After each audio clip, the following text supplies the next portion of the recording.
So you guys are probably familiar with what's going on with the whole LGBT bathroom issue. It's been a huge controversy over the past few weeks. Now, typically I don't comment on LGBT or gay rights type issues because as a libertarian, I feel like what you do with your body is between you and your creator.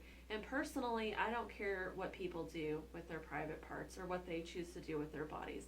But as a mother of two small little girls, I can tell you that this whole bathroom thing really has me concerned. And as a woman, it has me extremely concerned. Now, just a disclaimer, this is not an attack on the LGBT community.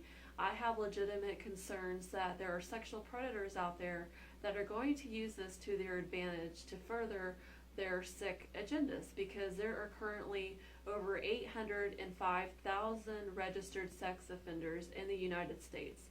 So these are the sex offenders that we know of. So there's many, many more.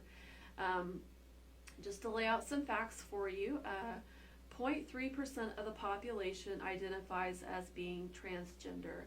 So the remaining 99.7% of the population is currently being pressured into accepting these new policies as the new norm in society.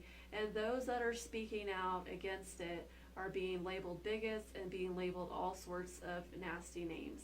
Now, the issue with allowing transgenders into the female bathroom is that this sets a very slippery slope and a very dangerous precedent. And I'm going to illustrate my point with a few of my friends here. So this is Sophie, and Sophie has been living life as a woman for the past 10 years. She's been taking hormone therapy, and she also underwent gender reassignment surgery.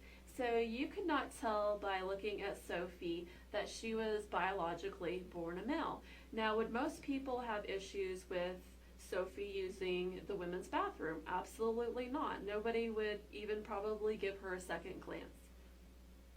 But now we have another individual who wants to use the women's bathroom. This is Joe. Now, Joe was a GI. He was in the military for 10 years. And when he got out, he started getting in touch with his feelings, and he realized, you know what? I feel like a woman on the inside. So this week, Joe has started hormone therapy, and he plans in a few years, once he saves up money, to have gender reassignment surgery like Sophie. Well, now we have somebody else that wants to use the women's bathroom, and this is Ted.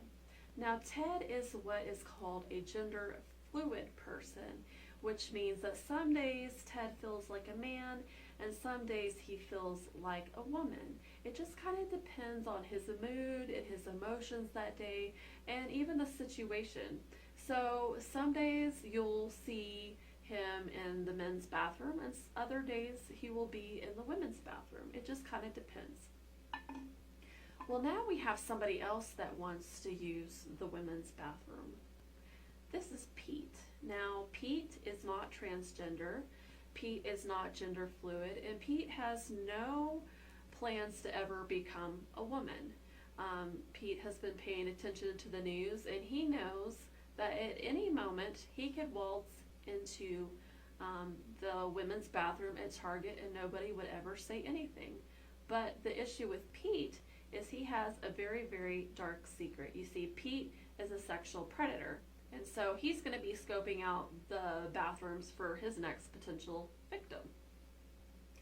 Now, see how this sets a very dangerous precedent, because if you say that Sophie can use the bathroom, then it should be okay then for Joe to use the bathroom, because if you say it's not okay for Joe to use the bathroom, then you're discriminating against him. Are you going to say, well, you can't use the bathroom because you still have your penis? Well, if it's how we feel on the inside, then we shouldn't be discriminating against Joe because he really feels like a woman, so we shouldn't discount his feelings. Well, if that's the case, then it should be okay for the gender fluid guy to be in there, because his feelings should matter too then, right? If he feels like a woman one day. But the dangerous part of this is who's the sexual predator, because both of these guys look like a male from the outside. Now,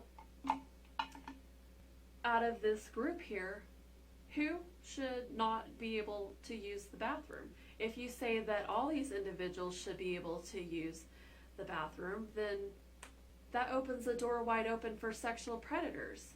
And now I have to be concerned as a woman that when I go into the bathroom, I might be faced with some weirdo in there that's going to be, you know, trying to scope the place for a future victim. And now if I want to send my little girls into the Target bathroom alone, I have to be concerned that there's some weirdo in there that could be molesting them. You know, ladies, let's not fool ourselves. You know, when we're in the bathroom, we're in a very compromising position. Our underwear are down around our ankles. We're sitting there straddling the toilet. I mean, that is a sexual predator's dream right there. All they would have to do is beat down the door and their victim's already prepped without their clothes on. I mean, it's absolutely asinine. And with 805 registered sex offenders in the United States, if you think that this isn't going to happen, you are naive, because it's already happening. In the state of Washington several days ago, there was a pervert that waltzed right into the female locker room, disrobed, and exposed himself to the entire little girls swim team. And when he was confronted about it, he said, well, the laws have changed and I have every right to be here. Let's keep in mind that Washington State is the home of over 20,000 registered sex offenders. So liberals and people that are supporting this whole transgender bathroom thing, you tell me how that's fair. You tell me how it's fair that we should alter and change policies so that 0.3% of the population doesn't feel like they're being discriminated against. You know, what about my rights as a woman to feel safe when I go into the bathroom? What about the rights of my daughters to be able to go into the bathroom of Target and not feel like they have to look over their shoulder, that some weirdo is not going to be in there? And my rights and my safety do not end where your feelings begin. Your gender identity issues are your issues. My safety and the safety of my children is more important than 0.3% of the population's feelings.